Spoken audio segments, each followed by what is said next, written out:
بسم اللہ الرحمن الرحیم۔ السلام علیکم ناظرین، آج ہم بونو کی بستی کے پارٹ 2 کے ساتھ آپ کی خدمت میں حاضر ہیں، لیکن کہانی میں آگے بڑھنے سے پہلے آپ تمام دوستوں سے التماس ہے کہ ہمارے چینل ذرا سی آہٹ کو سبسکرائب کر دیجیے اور ساتھ گھنٹی کے بٹن کو دبا دیجیے تاکہ ہماری نیو آنے والی کہانی کا نوٹیفیکیشن آپ کو مل سکے۔ شکریہ۔ رونے کی آواز صاف سنائی دے رہی تھی اور فاصلہ کم ہونے کے ساتھ پہاڑی قریب سے قریب تر ہوتی جا رہی تھی۔ آخر کار وہ چوٹی پر پہنچ ہی گیا، لیکن وہاں کوئی موجود نہیں تھا۔ رونے کی آواز اب بھی سنائی دے رہی تھی، مگر نیچے جزیرے سے اس نے دوبارہ نیچے اترنے کے لیے قدم نیچے رکھا ہی تھا کہ اچانک اس سے اپنے کندھے پر گرم ہاتھ کا لمس محسوس ہوا۔ اس نے ہڑبڑا کر پیچھے دیکھا، لیکن پیچھے کوئی موجود نہیں تھا۔ اس نے ارد گرد نگاہ دوڑائی، سامنے پتھر پر کوئی بیٹھا ہوا تھا۔ اس کے سر پر موجود سینگ بھی صاف دکھائی دے رہے تھے۔ کون ہو تم؟ اس نے کانپتی آواز میں ٹارچ کا رخ سائے کی جانب کرتے ہوئے پوچھا، اور سائے نے چہرہ موسیٰ کی جانب پھیر لیا۔ موسیٰ کو اپنے جسم کے رونگٹے کھڑے ہوتے محسوس ہوئے۔ سر پر موجود سینگ ہونٹوں سے باہر نکلے ہوئے نکیلے دانت، جبکہ آنکھوں کی سیاہ پتلیاں مجموعی طور پر بے حد خوفناک دکھائی دے رہا تھا۔ موسیٰ کو سامنے کھڑا دیکھ کر وہ کتے کی مانند گراتا ہوا اس کی جانب بڑھا، اور موسیٰ گش کھا کر زمین پر گر گیا۔ دوبارہ جب آنکھ کھلی تب اس نے اپنے آپ کو پہاڑی غار میں پایا۔ وہ ہڑبڑا کر اٹھ بیٹھا۔ غار روشن اور ہوادار تھی۔ ایک سائیڈ پر پیال کا بستر بنا ہوا تھا، جس پر ایک خوبصورت دوشیزہ آنکھیں بند کیے لیٹی تھی۔ اس کا رنگ پیلا زرد دکھائی دے رہا تھا، جبکہ ایک مرد سر جھکائے سامنے موجود پتھر پر بیٹھا تھا۔ موسیٰ کو پہاڑی پر موجود وہ ہیبت ناک شخص یاد آیا۔ اسے ایک دفعہ پھر اپنے جسم کے رونگٹے کھڑے ہوتے محسوس ہوئے۔ ہمت کر کے اس نے لرزتی آواز میں پوچھا، کون ہو تم؟ مرد ایک جھٹکے کے ساتھ اس کی جانب مڑا اور موسیٰ کے حلق سے طویل سانس خارج ہوا۔ وہ خوبصورت اور نوجوان شخص تھا، جس کی آنکھوں سے بے پناہ معصومیت چھلک رہی تھی۔ موسیٰ کو کھڑے دیکھ کر وہ ہم کلام ہوا، تمہیں ہوش آ گیا؟ چلو اچھی بات ہے۔ اب یہ بتاؤ تم کون ہو اور اس ویران جزیرے پر تمہاری آمد کا کیا مقصد ہے؟ اگر یہی سوال میں تم سے پوچھوں تو کیا تم جواب دینا پسند کرو گے؟ ہاں کیوں نہیں، اس نے افسردہ لہجے میں جواب دیا۔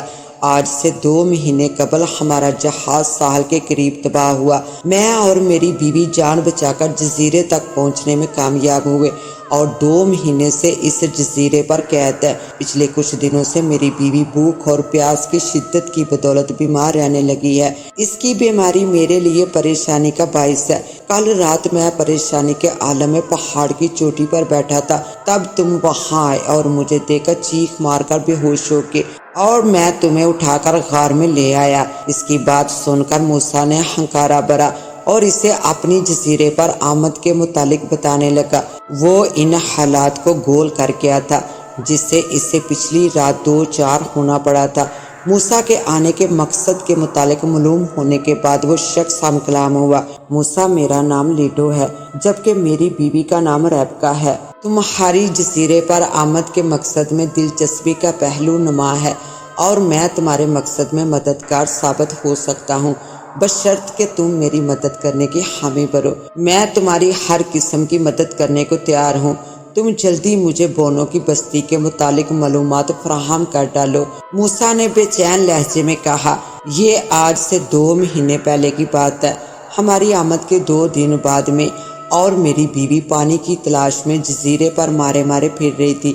تب ہم نے زمین پر ننھے منھے قدموں کے نشانات دیکھے۔ وہ نشانات کسی کیڑے کے رینگنے کے نشانات سے مشابہت رکھتے تھے۔ ہمیں حیرانگی اس بات پر ہوئی کہ اس جزیرے پر جہاں جانداروں کا وجود نہیں ہے، کیڑے کہاں سے آ سکتے ہیں؟ بہرحال ہم نے نشانات کا تعاقب کیا اور ان کی ننھی منھی بستی کو تلاش کر ڈالا۔ کیا واقعی تم نے ایسا کر ڈالا؟ مہربانی کر کے مجھے جلدی بتاؤ، وہ بستی کہاں ہے؟ میں فوراً اسے دیکھنا چاہتا ہوں۔ موسیٰ کے لہجے میں بے چینی نما تھی۔ موسیٰ، میں تمہیں بستی تک لے جانے کو تیار ہوں، لیکن پہلے تمہیں میری اور میری بیوی کی مدد کرنی ہوگی، جس کا تم وعدہ کر چکے ہو۔ اس نے عجیب انداز میں کہا، میں تمہاری مدد کرنے کو تیار ہوں، تم مجھے بتاؤ کہ مجھے کیا کرنا ہے۔ موسیٰ نے کہا، جزیرے پر آنے کے بعد ہمیں سب سے پہلے جس مشکل کا سامنا کرنا پڑا وہ مشکل خوراک کا حصول تھی۔ ایک ہفتہ بھوکا پیاسا رہنے کے بعد آخر کار ہم مسئلے کا حل نکالنے میں کامیاب ہو گئے۔ اور وہ حل کیا تھا؟ موسیٰ نے پوچھا۔ ہم دونوں کی رگوں میں دوڑتا خون۔ موسیٰ تم یقین نہیں کرو گے، ہم نے 2 مہینے ایک دوسرے کے خون پر گزارا کیا۔ مرد ہونے کی بدولت میری بھوک میں زیادہ شدت تھی، مجھے زیادہ خون کی ضرورت تھی۔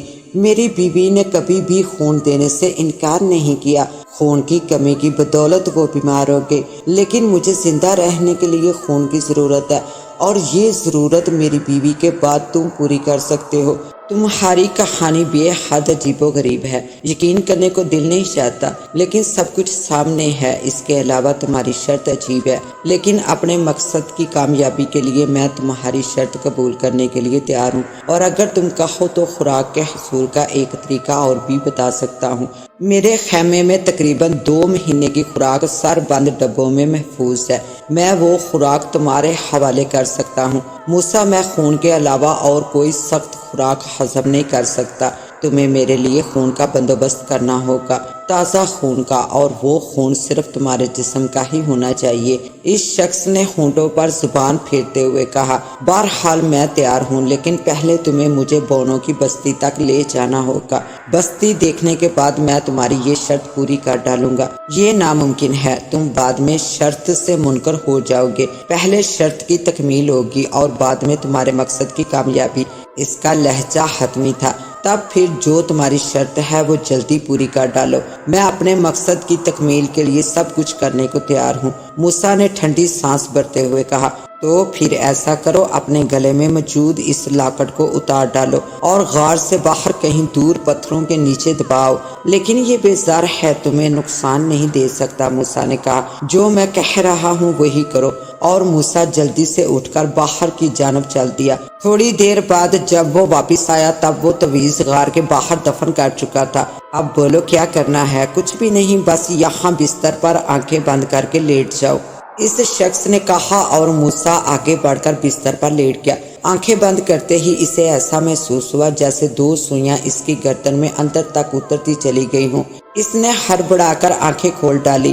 وہ اس کی بیوی تھی، فرق صرف اتنا تھا کہ اب اس کے سر پر سینگ نکل چکے تھے، جبکہ ہونٹوں سے باہر نکلے ہوئے دونوں دانت اس کی گردن میں پیوست تھے۔ اس نے اپنے آپ کو لڑکی کے چنگل سے نکالنے کی کوشش کی، لیکن مقصد میں کامیاب نہ ہو سکا اور غنودگی کی بدولت آنکھیں بند کرنے پر مجبور ہو گیا۔ دوبارہ آنکھ کھلنے پر اس نے اپنے ارد گرد اندھیرا پایا، یا پھر شاید ایسا کمزوری کی بدولت تھا، جو بھی تھا، بہرحال ایک دفعہ پھر اسے سوئیوں کی مد دانت اپنی گردن میں گھستے محسوس ہوئے، اور وہ دوبارہ اپنے آپ کو اتھاہ گہرائیوں میں گرتا محسوس کرنے لگا۔ بے ہوشی کے عالم میں وہ اپنے آپ کو بونو کی بستی میں بیٹھا محسوس کرتا رہا۔ تیسری دفعہ جب اس کی آنکھ کھلی تو دن کی روشنی غار میں پھیلی ہوئی تھی۔ وہ دونوں بستر پر بیٹھے خوش گپوں میں مصروف تھے۔ اس کی بیوی کی آواز غار میں گونج رہی تھی۔ 2 مہینے کے بعد پہلی دفعہ پیٹ بھر کر خون پینا نصیب ہوا، اور خون بھی تازہ اور صحت مند۔ یہ اسی شخص کی آواز تھی۔ یہ ایسی صورت میں کتنے دنوں تک ہمارے بھوک سے دوری کا باعث بنے گا؟ اگر بہت احتیاط سے خون پیا جائے تو تقریباً 5 دن تو نکال ہی لیں گے۔ موسیٰ کو اپنے جسم میں سردی کی لہر دوڑتی ہوئی محسوس ہوئی۔ اس نے سر گھما کر اس کی بیوی کی جانب دیکھا۔ اس کا زرد چہرہ خون کی مد سرخ دکھائی دے رہا تھا، ظاہر ہے یہ خون موسیٰ کا تھا۔ اسے ان دونوں سے کراہت محسوس ہونے لگی۔